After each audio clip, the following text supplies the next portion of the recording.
अस्सलाम वालेकुम। आज की ये मेरी वीडियो रास्पुटिन के बारे में है।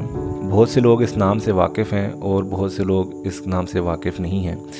जो लोग इसके नाम से वाकिफ़ नहीं हैं उनके लिए ये वीडियो बहुत ही हैरानकुन साबित होने वाली है, क्योंकि वो एक ऐसी पुरस्कार शख्सियत का हामिल था जिसके बारे में आज तक कोई बेहतर तौर पर नहीं जान सका।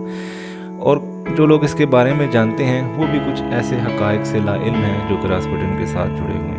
रास्पुटिन का असली नाम ग्रिगोरी यफिमोविच नोविक था। ये साइबेरिया के एक छोटे से गांव में पैदा हुआ और उसका ख़ानदान एक किसान ख़ानदान था। इसके ख़ानदान के बारे में मशहूर था कि वो घोड़े चोर हैं। मगर रास्पुटिन जब पैदा हुआ तो कुछ अरसे बाद ही उसके अंदर कुछ ऐसी पुरस्कार खसूसियात पैदा हो गई जिसने उसको उस इलाके के अंदर मशहूर कर दिया। ये उसी वक्त ही फ्यूचर की प्रिडिक्शन करना शुरू हो गया था, यानी मुस्तकबिल के बारे में पेशन गोइयाँ करना शुरू हो गया था। दूसरा, इसके अंदर ये खसूसियत पैदा होगी कि बहुत से बीमार लोग जो होते थे उस वक़्त जिनका इलाज भी मुमकिन नहीं था, ये उन लोगों को ठीक कर देता होता था। कुछ अरसा गुजरने के बाद रास्पुटिन ने एक सेक्ट जिसे कलीसी कहते थे उसके अंदर शमूलियत अख्तियार कर दी। उन लोगों का ये मानना था कि इंसान जब गुनाह करता है तो वो शैतान को शिकस्त दे देता है। इस वजह से वो तमाम लोग मर्द और औरत सब इकट्ठे हो जाते, वो शराब पीते और उसके बाद वो गुनाह का इर्तिकाब करते और ये समझते थे कि इस तरीके से वो अपने आप को पाक कर लेंगे।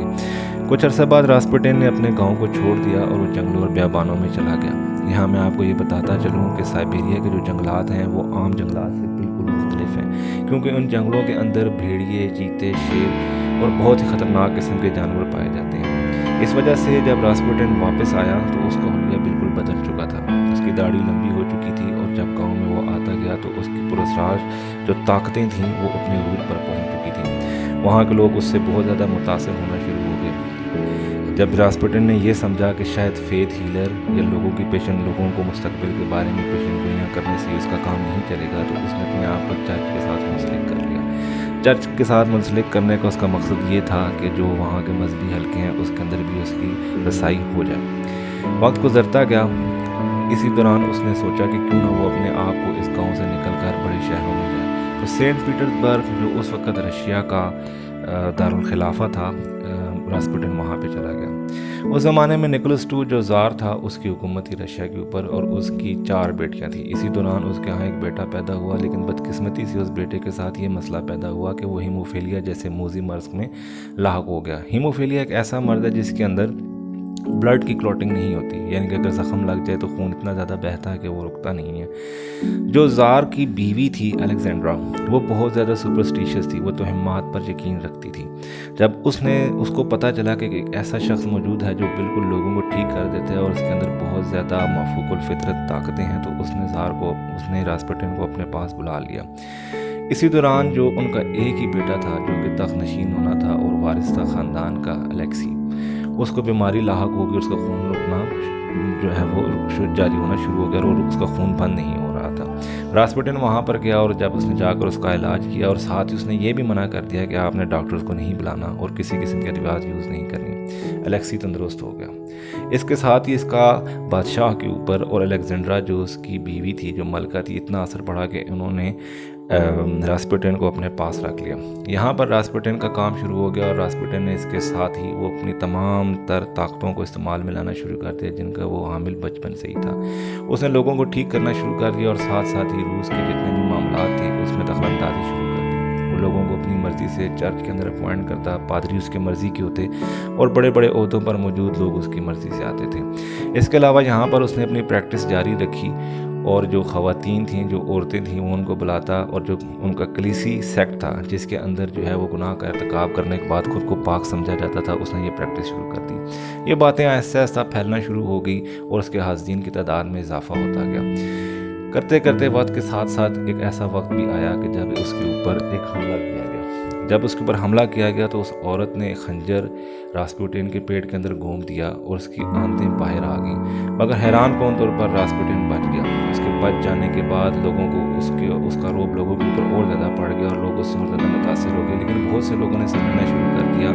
कि शायद रास्पुटिन के ताल्लुकात ना सिर्फ मलका के साथ हैं बल्कि उसकी बेटियों के साथ में। ये चीज़ बहुत से लोगों के लिए तकलीफ दे थी, मगर रास्पुटिन यहाँ पर रुका नहीं। उसने साथ ही जब जंग अज़ीम अव्वल का आगाज़ हुआ तो बादशाह को उसने मशवरा दिया कि वो खुद जो है वो फ़ौजों की लीड करे और फ़ौजों के साथ जंग में शामिल हो। اس کا نقصان یہ ہوا کہ جیسے جیسے ہی بادشاہ جنگ ہارتا لوگوں کے دلوں میں اس کے خلاف نفرت پیدا ہوتی گئی اور ساتھ ہی تخت سے دور رہنے کی وجہ سے ملکی معاملات پر گرفت جو ہے وہ کمزور ہو گئی۔ الیگزینڈرا راسپوٹن سے اتنی زیادہ متاثر تھی کہ اس نے اس بات کو کسی بھی طور پر مانا نہ، اور جو حالات آہستہ آہستہ بنتے جا رہے تھے اس پر وہ کیونکہ راسپوٹن نے انہیں کہا تھا کہ اگر زار نے راسپوٹن کو اس جگہ سے دور کیا، محل سے دور کیا، تو ان کی حکومت 2 سال سے زیادہ نہیں چل سکے گی۔ اس نے ایک خط بھی لکھا اور اس نے بتایا کہ اگر وہ بادشاہ کے لوگوں، قریبی لوگوں کے ہاتھوں مارا گیا تو بادشاہ کی حکومت 2 سال کا ختم ہو جائے گی، اس کا تمام خاندان مر جائے گا اور کوئی بھی زندہ نہیں رہے گا۔ یہی وجہ تھی کہ ملکہ جو الیگزینڈرا تھی وہ اس سے بہت زیادہ متاثر تھی، مگر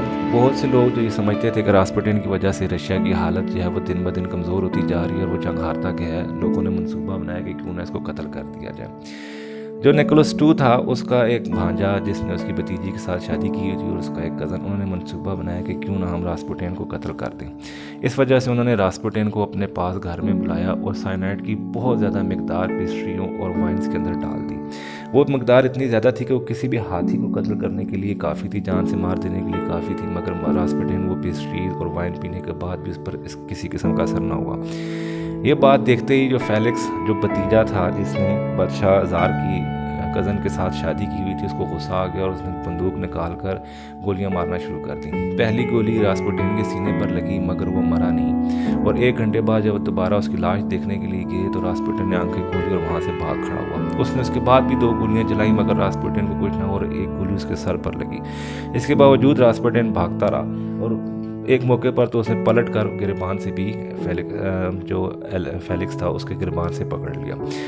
یہ دیکھتے ہی جو اس کے ساتھ موجود لوگ تھے انہوں نے راسپوٹن کے ہاتھ پاؤں باندھے اور اس کو ایک دری میں لپیٹ کر سخت سردی کے موسم میں دریا کے اندر پھینک دیا۔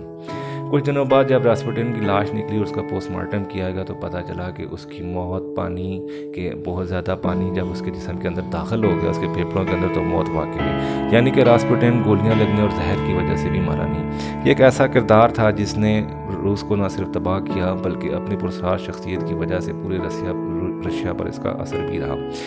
آپ اس کے بارے میں جان کر حیران ہو رہے ہوں گے کہ یہ شخص جو ہے وہ 1916 میں اس کا قتل ہوا۔ اس دور کے اندر جب وہ دور ایسا تھا جب ہر طرف افراتفری تھی، انڈسٹریلزم کا دور تھا، جنگ کا دور تھا، ایک ایسا شخص جس نے اپنی غیر مرئی طاقتوں کی وجہ سے نہ صرف روس پر اپنا تسلط برقرار رکھا بلکہ روسی معاشرے کے اوپر بھی، جو اس وقت روس ایک بہت بڑی سلطنت تھی اور بہت طاقتور سلطنت تھی، اس معاشرے کے اوپر بھی اپنے گہرے اثرات چھوڑے۔ یہاں میں آپ کو یہ بھی بتاتا چلوں کہ راسپوٹن کی پیشن گوئی سچ ثابت ہوئی اور کچھ عرصہ بعد ہی، 1 سال گزرنے کے بعد ہی نیکولس II کو ملک کے اندر ہی بغاوت کی وجہ سے گرفتار کر لیا۔ آغاز میں یہ کہا گیا کہ اس کو جرمنی میں بھیجا جائے گا، لیکن بعد میں نیکولس II زار، اس کی بیوی الیگزینڈرا اور اس کے بچوں کو موت کے گھاٹ اتار دیا گیا۔ 1974 میں جب ان کی باقیات ملی تو نیکولس II، اس کی بیوی الیگزینڈرا، اس کی 4 بیٹیاں اور اس کا بیٹا الیکسی، اس کی باقیات کو DNA ٹیسٹ کے ذریعے تشخیص کیا گیا۔ بعد میں 1994 میں پورے فوجی اعزاز کے ساتھ نیکولس II کو دوبارہ دفنایا گیا اور تمام جو مراد تھیں، جو اس کا اسٹیٹس تھا، اس کو بحال کر دیا گیا۔